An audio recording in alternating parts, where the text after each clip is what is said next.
Rais wa Tanzania Samia Suluhu Hassan amemwandikia barua ya pongezi ya Rais wa Urusi Vladimir Putin akimpongeza kwa maadhimisho ya siku ya ushindi Victory Day, siku inayokumbukwa kwa ushindi wa Urusi katika vita vikuu vya pili vya dunia dhidi ya Ujerumani. Nanukuu, kwa niaba ya Watanzania na kutumia salamu za pongezi za dhati kuadhimisha siku hii muhimu ambayo inaakisi historia ya kujitoa kwa ajili ya uhuru na haki, ameandika Rais Samia. Amesema kumbukumbu ya siku hiyo bado inaendelea kuadhimisha nchini na duniani kote, kusimika kidete kulinda amani, haki na ushirikiano wa kimataifa.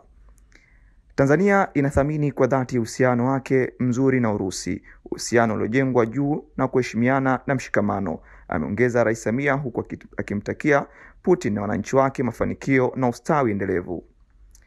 Siku ya ushindi huadhimishwa Mei 9 kila mwaka nchini Urusi, ikiwa ni kumbukumbu ya ushindi wa mwaka 1945 katika vita vikuu vya pili vya dunia, ambapo majeshi ya Umoja wa Kisovieti ilifanikiwa kushinda Ujerumani ya Adolf Hitler.